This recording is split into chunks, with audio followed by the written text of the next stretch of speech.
दोस्तों, ताजमहल को हम सब मोहब्बत की निशानी मानते हैं, लेकिन क्या आपने कभी सोचा है कि इस चमकते सफेद संगमरमर के पीछे कोई गहरा अंधेरा भी हो सकता है?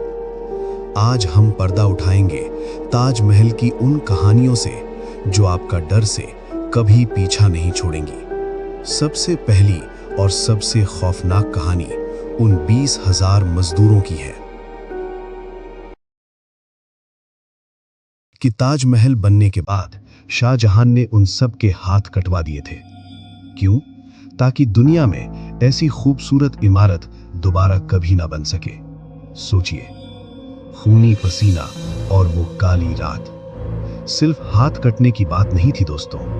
कहते हैं जब उन 20,000 मजदूरों के हाथ काटे गए तो यमुना का पानी उस रात सफेद से लाल हो गया था। कुछ पुरानी किताबों में जिक्र मिलता है कि उन मजदूरों की बद्दुआ आज भी उन मीनारों में कैद है। क्या आपने कभी गौर किया है, ताजमहल की 4 मीनारें थोड़ी बाहर की तरफ झुकी हुई हैं। लोग कहते हैं ये इसलिए है ताकि भूकंप आए तो ये मकबरे पर न गिरे, लेकिन लोकल्स का मानना है कि ये मीनारें उन मजदूरों का बोझ उठाते उठाते थक गई हैं और उनका दर्द सह नहीं पा रही हैं। वो 22 बंद कमरे। अब बात करते हैं उन रहस्यमयी 22 कमरों की जो ताजमहल के निचले हिस्से यानी बेसमेंट में बने हैं। ASI यानी आर्कियोलॉजिकल सर्वे ऑफ इंडिया ने इन्हें सदियों से सील कर रखा है। क्यों? सरकारी दलील है कि वहां कार्बन डाइऑक्साइड की मात्रा ज्यादा है जो मार्बल को खराब कर सकती है, लेकिन सच्चाई शायद कुछ और है। कहते हैं इन कमरों के अंदर की दीवारें किसी मिट्टी की नहीं बल्कि उन हिंदू ढांचों की हैं जिन पर यह इमारत खड़ी की गई थी। कुछ लोग तो यहां तक दावा करते हैं कि वहां एक ऐसा रास्ता है जो सीधा शाहजहां के उस ब्लैक ताज की तरफ जाता है जो वो कभी बना ही नहीं पाए। वहां से आने वाली ठंडी हवाएं और पैरों की आहट आज भी सिक्योरिटी गार्ड्स को रात के पहरे में डरा देती है।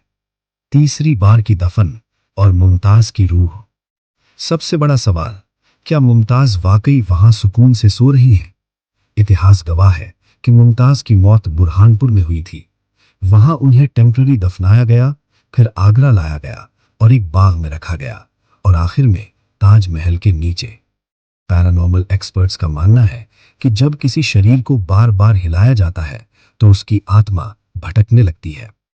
पूर्णिमा की रात जब चांद की रोशनी उस चमकते मार्बल पर पड़ती है तो कई बार वहां एक धुंधली सी आकृति देखी गई है जो यमुना के किनारे रोते हुए चलती रहती है। क्या वो मुमताज है जो आज भी अपना असली सुकून ढूंढ रही है, या फिर वो उन मजदूरों में से कोई है जिसका हिसाब आज तक पूरा नहीं हुआ? शाहजहां की कैद और वो आखिरी आंसू। सोचिए उस बदनसीब बादशाह का हाल जिसे उसके ही बेटे औरंगजेब ने आगरा फोर्ट में कैद कर दिया था। वहां से वो सिर्फ ताजमहल को देख सकते थे। कहते हैं शाहजहां की मौत के वक्त उनकी आंखों से गिरा आखिरी आंसू आज भी ताजमहल के मार्बल पर एक दाग की तरह मौजूद है। कुछ लोग कहते हैं कि बारिश के मौसम में बिना किसी सुराख के मुमताज की कब्र पर पानी की बूंदें टपकती है। साइंटिस्ट्स के पास इसका कोई ठोस जवाब नहीं। क्या ये इमारत रो रही है? एक अनसुलझा सवाल। ताजमहल सिर्फ एक खूबसूरत इमारत नहीं बल्कि एक ऐसी जगह है जहां इश्क और मौत, खुशी और चीखें एक साथ दफन है। हर साल करोड़ों लोग इसे देखने आते हैं, पर क्या वो जानते हैं कि उनकी हंसी के नीचे सदियों पुराना एक गहरा दर्द सोया हुआ है? अगली बार जब आप ताजमहल जाएं तो सिर्फ उसकी चमक मत देखना, उस सन्नाटे को सुनने की कोशिश करना जो उन बंद कमरों से बाहर आने की कोशिश कर रहा है, जैसे कोई अंदर कैद हो। आगरा के लोकल्स की माने तो पूर्णिमा की रात ताजमहल का माहौल बिल्कुल बदल जाता है। कुछ टूरिस्ट्स ने दावा किया है कि उन्होंने मुमताज महल की रोने की सरसराहट सुनी है। कहते हैं मुमताज की आत्मा को आज भी सुकून नहीं मिला क्योंकि उनकी बॉडी को एक नहीं बल्कि 3 बार अलग अलग जगह दफनाया गया था। तो क्या ताजमहल सिर्फ एक मकबरा है या फिर एक ऐसी जगह जहां सदियों पुराना दर्द आज भी जिंदा है?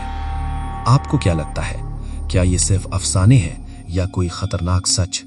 कमेंट में जरूर बताएं।